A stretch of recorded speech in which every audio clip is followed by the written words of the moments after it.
Language. William looked at Anna as she sat next to him drawing. She had made a game of imagining an unplanted field under a sky of rivers. William's description of Nazare's book was incomplete, but it was enough to inspire him to move forward with his work. The fields outside of William's house were small rectangles of unplanted land. Winter had just ended. William usually planted only enough to provide for himself and to continue his father's exploration of simple machines and growing. There was something gratifying about spending time in his fields, to feel the connection of his body to the land, to not feel the strain of lethargy which seemed to come over him at times when he worked generating algorithms. But at the same time, there were moments in programming when the abstractions of symbols yielded and allowed him to take another step, and a form emerged, the program branching out, adding to the rhizome. It was this sense of collaboration within an abstraction that attracted him to programming in the first place. It allowed him to build by finding a place where symbols, like gatekeepers, gave up their resistance. In computer language, symbols are chosen and rules created through the consensus of a handful of people. Lesser programmers ignored this fundamental truth. They merely saw the symbols and rules as a challenge to overcome on the road to becoming a master of the language. They desired to show others their proficiency. It was a means to gain respect and increase prestige.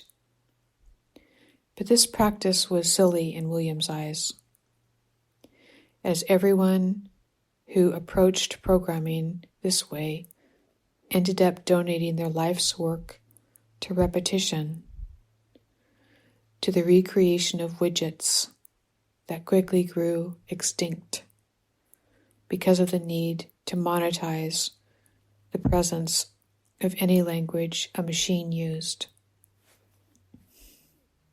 William thought of Glagolitsa, a language in the 9th century.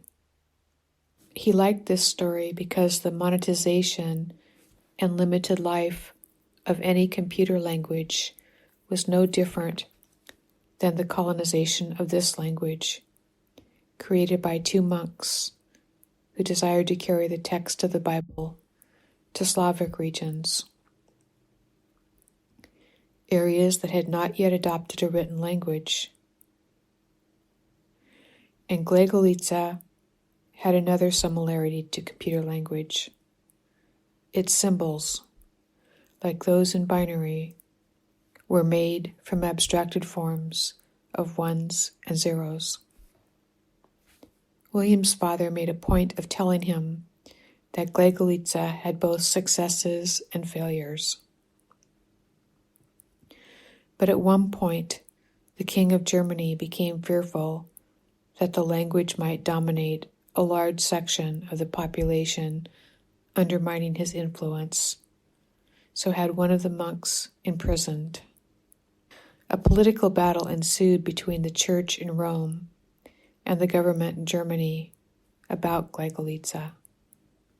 Arguments continued about establishing control over people and territories through language. Eventually, Glagolitsa disappeared, having lost the battle, and was replaced by a language based on the Cyrillic alphabet. It established an economy and served the political powers that benefited from its use.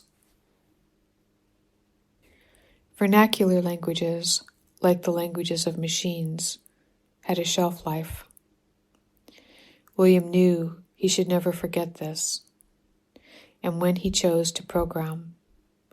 He did so without a commitment to specific symbols or their syntax. Instead, he learned to develop a flexibility, a facility to structure any algorithm in any language on a set of patterns of behavior. This was the more human approach. It was less machine.